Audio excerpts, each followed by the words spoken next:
Viral meningitis. Who knew?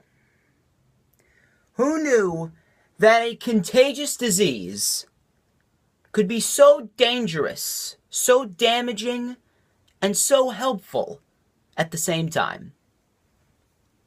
Who knew that a simple disease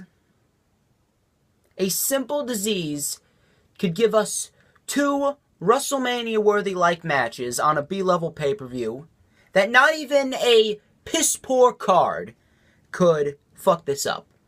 Not even WWE could fuck this up. Not even Vince McMahon's sick, twisted, Roman Reigns fantasized mind could fuck these two matches up. Oh, and if my calculations are correct, a lot of you already know what I'm going to say next. Ladies and gentlemen, I am the one and only DJ Storms. And tomorrow night, live on the WWE Network, the Empress of Tomorrow will make her debut against the woman who claimed that she started the women's revolution. Also, the Demon King will step inside the ring with the Phenomenal One in a WrestleMania-worthy-like match. And after 11 years, the only Olympic gold medalist in WWE history who won that gold medal with a broken freaking neck will team up with the Raw Tag Team Champions to take on the Intercontinental Champion, the Bar, the Monster Among Men, and the Devil's Favorite Demon in a six-man. I'm talking about 8-man, rather. A 5-on-3 handicap TLC match.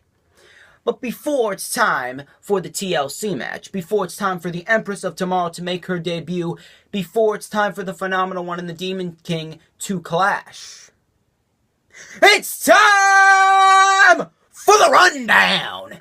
Thank you guys so much for tuning in to yet another video right here on YouTube.com. You already know who I am. Mr. Senor Controversy. And the operator of the best damn Twitter handle known to mankind.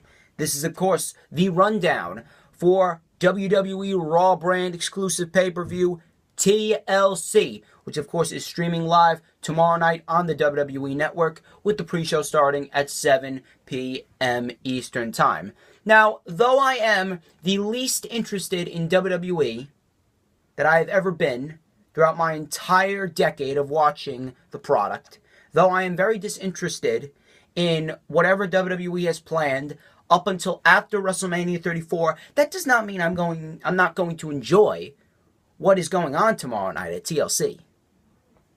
After all, who wouldn't be excited to see AJ Styles versus Finn Balor? The fact that AJ Styles and Finn Balor, those two, you put those two together and they are generating more attention than a feud between Bray Wyatt and Finn Balor that you have built up over the course of 4 months, just tells me that WWE is doing more things than one wrong.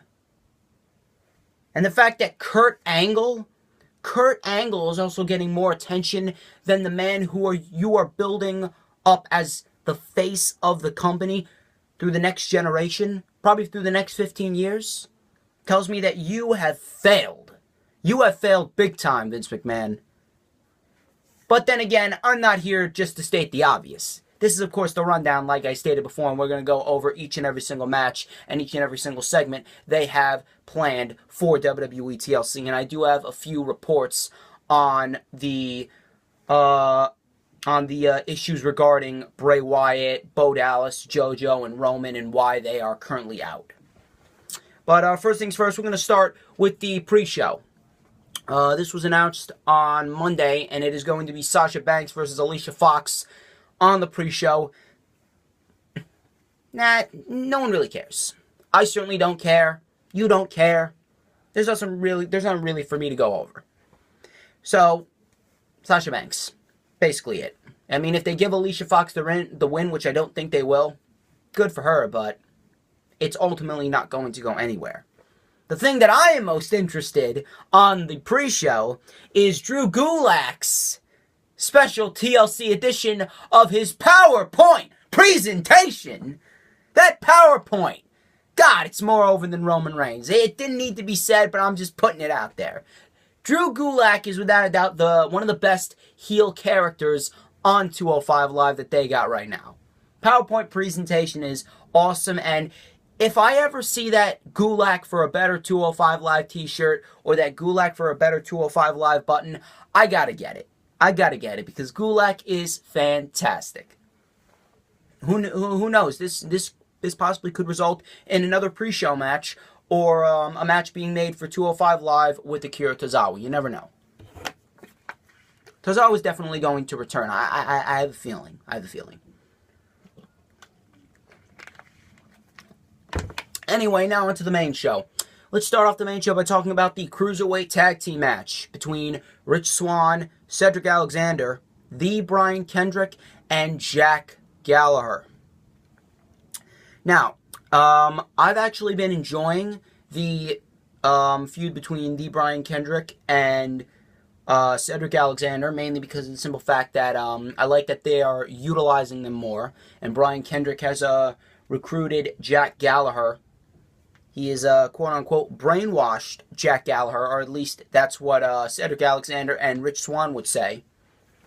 And I think this could be a fantastic Cruiserweight Tag Team match, although I do not like the fact that Jack Gallagher continues to wrestle in a suit. I realize, yes, he needs a gimmick change because he's a heel now, but, you know, you could at least give him a more heelish ring gear rather than just a suit. Like, taping up his wrists, that was a good idea.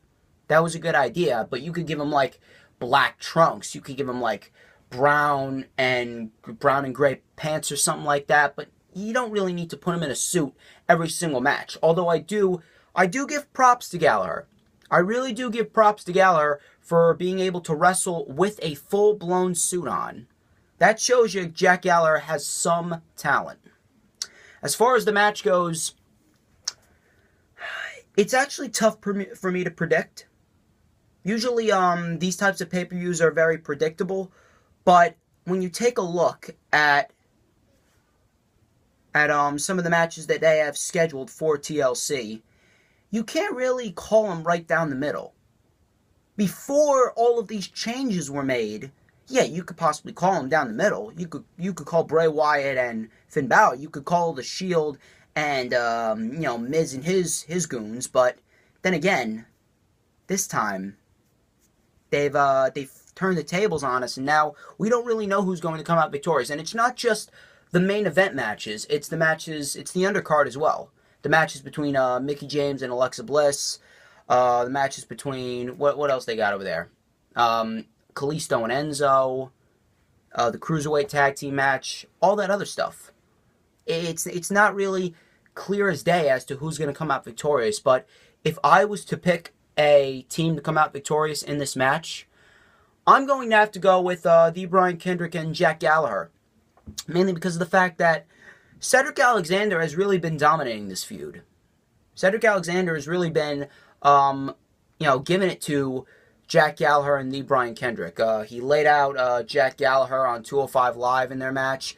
He's taken out the Brian Kendrick. He's defeated Jack Gallagher in a match on Monday Night Raw. Now he's recruited with Rich Swann. And they stood tall. Both of them stood tall on 205 Live against Gallagher and Kendrick.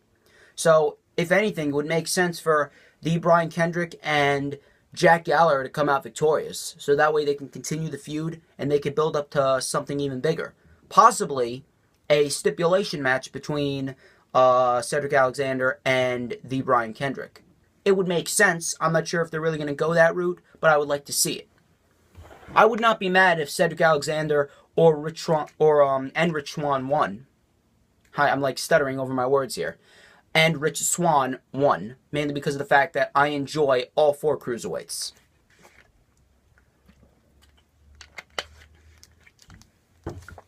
Next, let's dive into our first championship match. We got Mickie James versus Alexa Bliss for the Raw Women's Championship. I like the fact that they are utilizing Mickie James correctly, and they are inserting her into a women's title feud with Alexa. However, I do not think that she is going to come out victorious. Which actually is a big mistake in my opinion. I am really over Alexa as the Raw Women's Champion. I think that when SummerSlam took place and Sasha Banks became Raw Women's Champion, I think that should have been it. Alexa Bliss should have been put in an undercard feud, and Sasha Banks should have held the championship all the way into Survivor Series or the Royal Rumble. That way they could have built up for Sasha Banks and Asuka at WrestleMania, or Sasha Banks and Bayley at the Rumble, or any types of matches of that caliber. But now that they took the title off of Sasha and put it back on Alexa, the prestige of the Raw Women's Championship has kind of died out for the moment. I don't really see any relevance with the Raw Women's Championship when it's on Alexa Bliss at this moment. Though she is the best heel on Monday Night Raw, she's fallen flat. She really has fallen flat, and I have a bad feeling that she is going to retain the Raw Women's Championship against Mickie James. Who's gonna? Yeah, I'm really not gonna care. The match itself should be decent, but if Mickie James doesn't come out victorious against Alexa Bliss, then this feud was really for nothing. Unless they are going to continue this feud going into November, in which that case I approve the loss for Mickie James at this point in time, and that way Mickie James can get her big win next month, possibly at Survivor Series. You never know. But for now, I think that Alexa Bliss is going to come out victorious against Mickie James. Next, we got the Cruiserweight Championship match between Kalisto, the Cruiserweight Champion, and Enzo Amore. And I was told by multiple sources, or I read multiple sources, and they said that Enzo was apparently going to win back the Cruiserweight Championship. Now, I am not mad because it's Enzo Amore, because I love the Enzo Amore heel turn. Enzo's heel turn was perhaps one of the best things that has ever happened to him and his career. I just don't like the fact that they are flip-flopping the championships constantly, back and forth. They did it with the SmackDown Tag Team Championships. Now they did it with the Raw Women's Championship. Now they did it with the Cruiserweight Championship. Neville, Tozawa, Neville, Enzo, Kalisto, Enzo. Going back and forth, treating it like a hot potato. This is basically Kevin Owens and AJ Styles incident all over again. Sturdy champions make the best champions. Unless, of course, your name is Jinder Mahal. But when you are a sturdy champion, and you hold that title for 3 months, 4 months, 5 months, you will actually get some attention. Alexa Bliss, yeah, her first run as a Raw Women's Champion was very well documented, mainly because it was held from April to SummerSlam, which is August. From Payback to SummerSlam, April to August. That was well documented.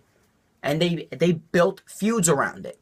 Feuds with Bayley, feuds with Sasha Banks, a mini feud with Nia Jax. But then, after Sasha Banks won the title and Alexa won it right back, you're sick of it. You're sick of I'm really sick of the flip-flopping of the championships, the constant flow of hot potatoing, whether it be on Raw, whether it be on SmackDown. You really don't see that in NXT. You don't see that in NXT. Besides, if you are a champion and you only hold it for 2 weeks, what are people going to really remember about that championship reign? They really aren't going to remember much. Okay, you won it, but then you lost it 3 weeks later. Lost it 4 weeks later. Who cares? You're a one-hit wonder. Makes no sense.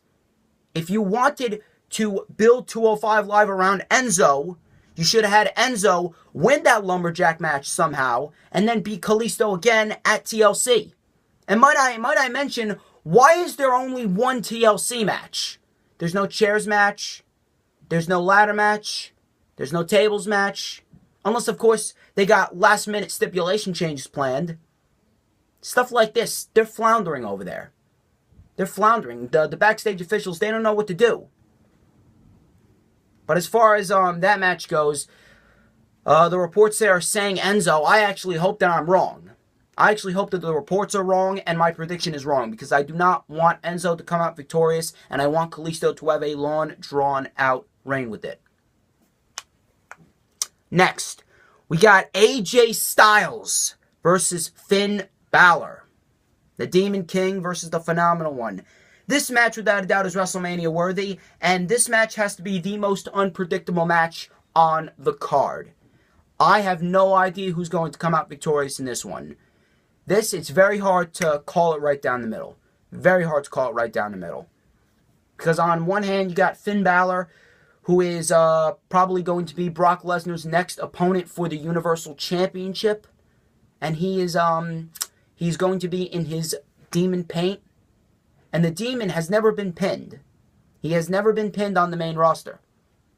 AJ Styles, on the other hand, he's going into a feud with Jinder Mahal for the WWE Championship. What happens if he loses? Very hard to call it right down the middle, but if I was WWE, I would go with Finn Balor in this instance. Mainly because of the fact that Finn Balor, he's facing off against Brock Lesnar. AJ Styles is facing off against Jinder Mahal. Brock Lesnar is 10,000 times more legitimate than Jinder Mahal is. So you know Finn Balor, he needs to go into that match with as much momentum as possible. If that momentum anyway is to be thrown off the tracks or diminishes, then the quality of the match or the hype for the match between Finn Balor and Brock Lesnar is going to diminish severely. It is going to diminish severely. So, the right decision in this instance would be for Finn Balor to hit that coup de grace on AJ Styles, get that 1, 2, 3, go on to face Brock Lesnar at a later date. AJ Styles can go on his own path to face off against Jinder Mahal in the future. Now, onto one of the main portions of the show, which is going to be the debut of Asuka on Monday Night Raw. Although I would have liked to seen Asuka on SmackDown, we're going to end up getting her on Monday Night Raw, and I understand why they are getting her on Monday Night Raw, mainly because of the fact that Monday Night Raw has a lot of star power as far as the women's division goes. They just failed to utilize them correctly. But anyway, Asuka is facing off against Emma. And if NXT TakeOver London was any indication on how this match is going to go, you can bet that this match is going to be the best women's match on the card. They have 3 women's matches and 3 cruiserweight matches on the card.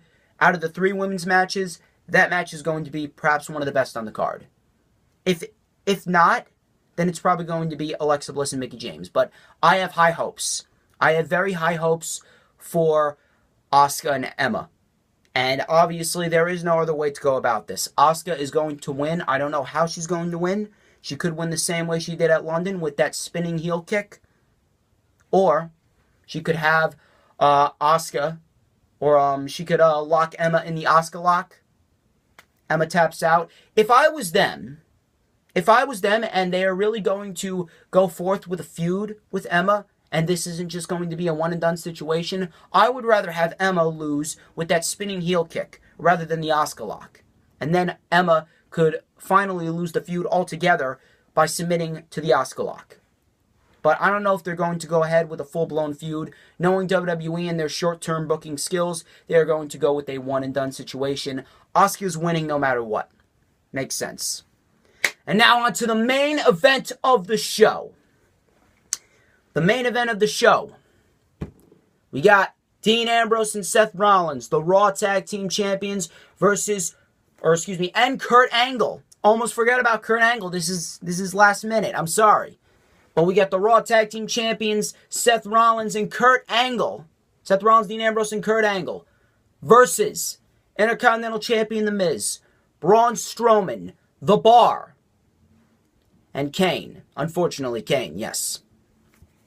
Now, this is a 5-on-3 handicap TLC match.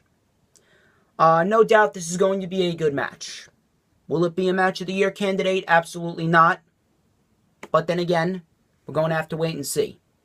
By the looks of it, as of right now, on paper, it does not look like a match of the year candidate. Because Kurt Angle and 2/3 of the Shield are going to be at a disadvantage. However, we're going to see how Kurt Angle favors in a ring after 11 years. And we are going to see how they are going to make Miz, Strowman, The Bar, and Kane look. I actually thought that this was just going to be a six-man TLC match between The Shield, The Miz, and The Bar. That way, it could be a winners take all match for the Intercontinental and the Raw Tag Team Championships. But then they added Strowman in there. Then they added Kane in there. If I was them, I would have put Braun Strowman in the feud with Finn Balor and Bray Wyatt. And then if Bray Wyatt, if this would have played out as it's playing out right now and Bray Wyatt got sick and Roman got sick, then you can insert Kurt Angle in there.